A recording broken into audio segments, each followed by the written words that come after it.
Hi, hello. Subscribe lang kayo dito. Mag-iingat kayo. Lahat ng viewers ng Rochelle Anting vlog, please do subscribe and thank you for all your support. Toits, oh. Yeah, no. Ingat.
Thank you so much for performing for us here in this night full of Christmas spirit. So again, thank you so much to Manila City Band. So while they're going down, good evening everyone, good evening!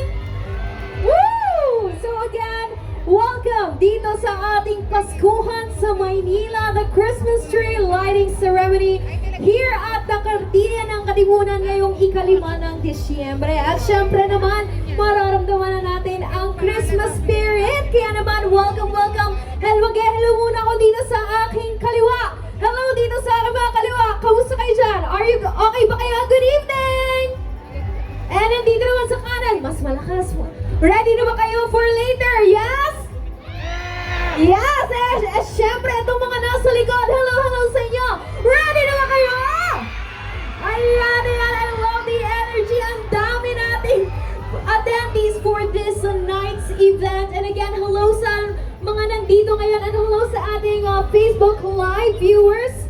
I hope you guys continue to watch at pwede pa kayong humabol dito sa ating venue dahil marami tayong mga aabangan na performances and of course, special performances from Hey June and Sandwich. Wow, grabe naman ang mga fans ng ating special performers. And again, before we begin, allow me to introduce myself. My name is Vicky Santos at ako po ang makakasama ninyo for this evening. And now, before we begin, we'd also like to acknowledge the following supporters of the event. DTCAM, or the Department of Tourism, Culture and Arts of Manila. Converge Super Fiber X. Thank you so much to Sir Dennis Anthony Uy and Ma'am Grace Uy for their continued support through their Regional Commercial Manager for NCR, Mr. Mark Anthony Agabado. We'd also like to acknowledge BYD Cars Philippines, Mr. Rafi Alejandro, and Mr. Dandan Tan. So there we have it again. Thank you so much to our partners for gracing us and allowing us to make this event more festive for everyone here in Manila. And of course, let's move on to our next part of the program. Now, to give us a high performance is an exceptional group founded in 2006. Ayan na, sisimulan na natin ang mga performers para naman energize tayo for this night. And they are composed of dedicated and talented college students who share a strong passion for dance and performance. Now, over the years, Sincopado has represented the institution in numerous intercollegiate holiday season in our beloved city of Manila. And syempre, what better way to start the celebration is the unveiling of the Philpost Nativity Sound. Now, Philpost honors the nation's deep Christian faith with the release of the Nativity Sound, a heartfelt portrayal of the humble yet radiant birth of our Savior, Jesus Christ. The artwork captures the quiet wonder of that holy night. Magoso, ang kanyang butihing may bahay, at ang ating butihing Vice Mayor po, Honorable Angela Lei Chi Atienza, for allowing Philpost to be part of this significant event. Festive po ang mood natin ngayong gabi. Nakangiti at masaya ang lahat. Pero pwedeng may mga nag-iisip po sa atin kung paano magiging masaya ang Pasko sa dami ng problemang hinaharap ng ating bansa. Kaya ang Philpost po, naintindihan po namin kayo. Kaya minabuti po namin sa Philippine Postal Corporation na makapagbigay ng simbolo ng pag-asa ngayong Kapaskuhan kahit na sa maliit na paraan. So literal pong maliit dahil ang tinutukoy ko po ay ang stamp o ang selyo. Hindi lang po ito simpleng piraso ng papel ang mga selyo. Dahil dala-dala ng bawat selyo ang kwento, kasaysayan, kultura ng ating mga Pilipino at ng Maynila. This December, we wish to honor our country's deep Christian faith through the launching of the Nativity Stamp, which portrays the humble birth of our Savior, Jesus Christ. Sa pamamagitan ng stamp na ito, gusto namin ipaalala sa bawat Pilipino ang pag-asang hatid ni Kristo. Dasal din po namin na sa pamamagitan ng stamp na ito, maipaalala po sa ating lahat ang kahalagaan ng pamilya. Matinding hirap ang dinanas ni Jose at Maria bago maipanganak si Jesus. Pero hindi ho sila sumuko. Kaya iniimbitahan po namin ang bawat pamilya na patuloy na magkaisa at magtulungan sa gitna ng anumang pagsubok. Kasama niyo po ang Philpost sa pagdadala hindi lang ng sulat o parsela, kundi ang pag-asa ng pamilyang Pilipino. Muli, magandang gabi po at maligayang Pasko sa lahat. There we have it. Thank you so much to Mr. Santa Maria Chi Atienza to come up here on stage and join Mr. Santa Maria in the unveiling of the Philpost Nativity Stamp and hand over of presentation frames. Alright. Okay, samahan niyo akong magbilang, everybody. Okay, let's all count. Okay, everybody, ready? Let's all count in 5, 4, 3, 2, 1. There we have it. The Philpost Nativity Stamp is now officially unveiled. Wow, grabe. Once again, thank you so much to Mr. Maximo C. Santa Maria III, Acting Postmaster General and CEO of the Philippine Postal Corporation, for remaining committed to connecting Filipinos again, not only through the delivery of letters and parcels, but also by bridging our people to the nation's rich history, culture, and values. Okay, once again, palakpakan naman po natin ang ating bagong Philpost Nativity Stamp. Okay, thank you so much as well to Mayor Isko and Vice. Okay, Mayor, syempre, simulan na natin. Let's go! Of course, now again, may please invite here on stage again to give his message as we now come to the special moment where we will hear the special message of our dear Yorme. And let's all welcome again, everybody, Mayor Francisco Isko Moreno Donagoso.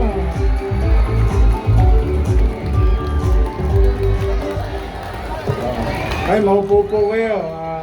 Magandang gabi. Una, salamat sa Diyos. Sana hindi umulan. Wala akong bituin. Pero mamaya, pagbukas natin ng ilaw, kikis na pa mga ilaw na para bang bituin sa lungsod ng Maynila. Sa ating Philpost Postmaster General, thank you very much. Napaka-sweet naman nila. Talagang dito nila ginawa sa lungsod ng Maynila itong ating stamp, no? Nativity stamp. So, thank you very much. Palakpakan natin ang Philpost. Sa ating Vice Mayor Chia Atienza, mga konsyal ng Maynila, at mga bisita namin sa iba't ibang privado sektor at ang ating nanalong congressman pero hindi pa nakaupo, Congressman Joey Uy. Binoto ng tao. Congratulations sa iyo. Ako naniniwala sa mga taga 6th District, ikaw ang congressman ng taong bayan. Sa ating pong DOT family na nandito at iba pang ahensya ng gobyerno sa nasyonal. At sa mga kabataan, mga nanay, tatay, at magandang gabi sa inyong lahat. Ayaw ko ng pakahabaan kasi mas gusto ko buksan muna yung ilaw. At makita nyo na yung sandwich. Sandwich ba yun?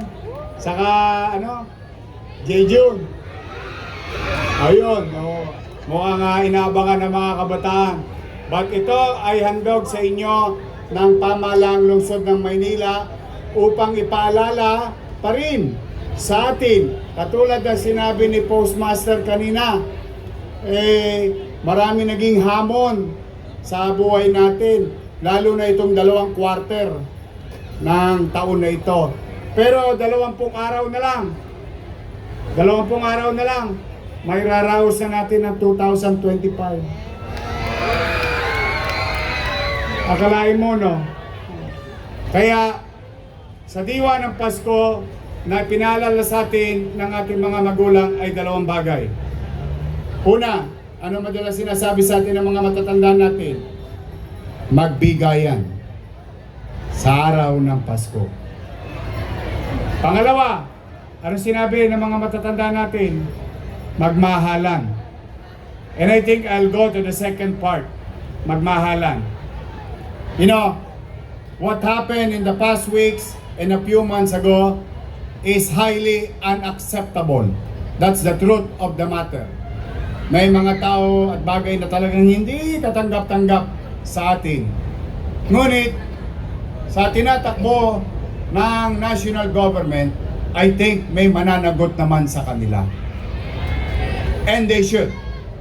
Now, moving on. Yung diwa ng Pasko na sinasabi ko yung pagmamahalan, we should stop hating each other because of our indifferences in politics. Dahil iba-iba tayo ng kulay. Pink, yellow, white, green, red. Yan ay kulay lamang ng mga politiko, hindi kulay ng buhay natin.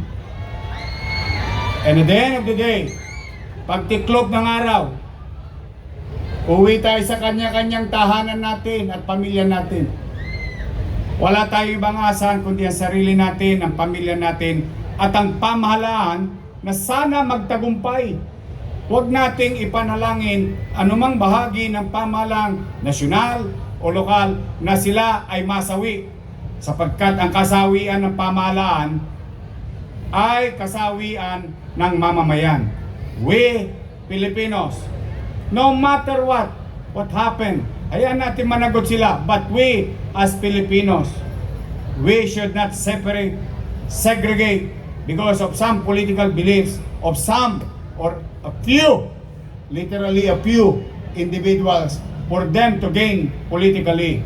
We should gain and excel from our field of undertaking to better your life.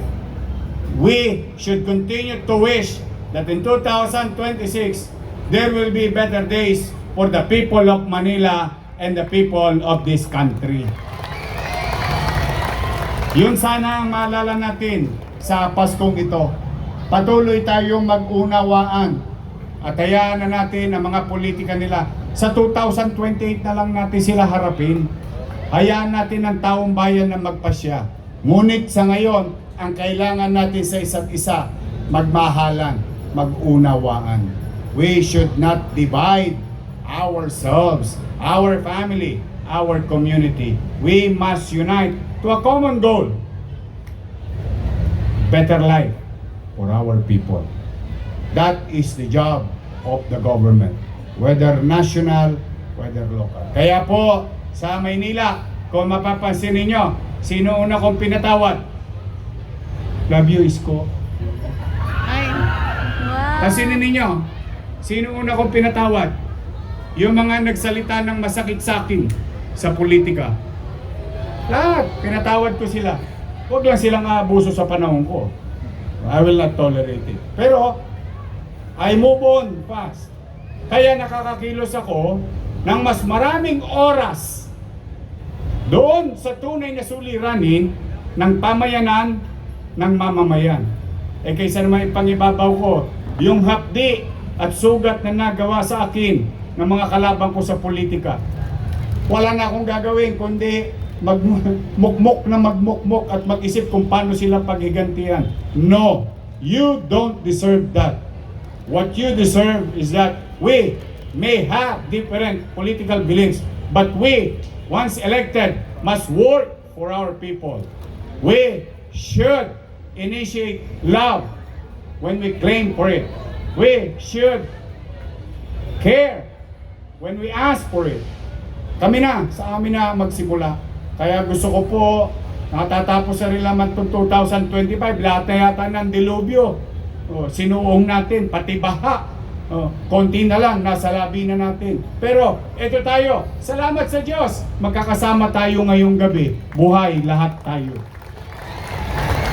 Mahirap ang buhay, pero still, we're breathing. Tomorrow is another day for everyone. But tonight, we celebrate. We always remember yung payo sa atin ng ating mga magulang. Pagbibigayan, pagmamahalan, diwa ng Pasko, dito sa Maynila at sa bawat Pilipino. Kaya po sa inyong lahat, pumanatag naman kayo, bagamat tayo tumutukod at said na said, huwag kayong mag-alala, magsisinop ako, pipilitin kong magbuti na maitawid ang 25 para sa 26, sana gumaanggang naman ang pamumuhay natin. So, Merry Christmas! Happy New Year! At pagpalain nawa kayo ng Pong May Kapal. Sabay-sabay! Manila! God first. Thank you.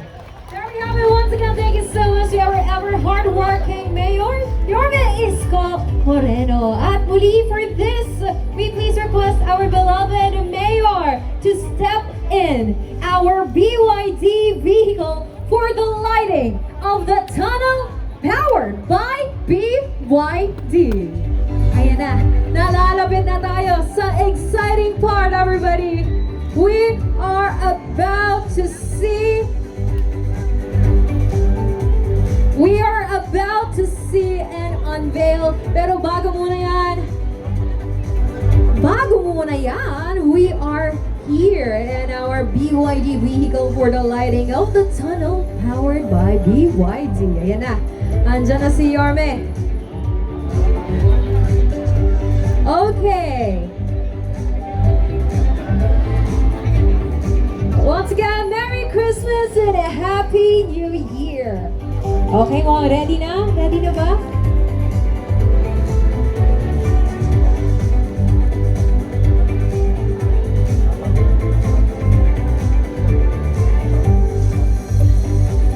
Well, there you have it. Bukas na po ang ating tunnel under the Christmas tree, which is powered by BYD cars. And of course, eto na. We now come to the highlight of this event, the Christmas tree lighting ceremony. So for this, we'd like to invite the following to lead our lighting ceremony. May I please invite Mayor Isko Moreno Domagoso to come here on stage, followed by Vice Mayor Chi Atienza, our DT Cam OIC, Crystal Bagatsing, City Engineer Armand Andres, our City Administrator Attorney Wardy Quintos, City Electrical Engineer Randy Sada, and the Bureau of Permits Director Levi Facundo to come and join me here on stage together with our ambassadors. Yes, again, we also like to invite the Caddy of DOT and CR to come here on stage. Ayan na, malapit na! Oh. May also please invite Mr. Mark Anthony of Converge to come here and join us with the official Christmas tree lighting.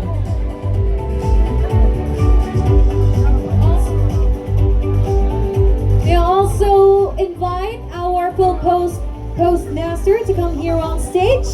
All right, Manila, are you ready? Ayan na nga, and now, the moment that we've all been waiting for.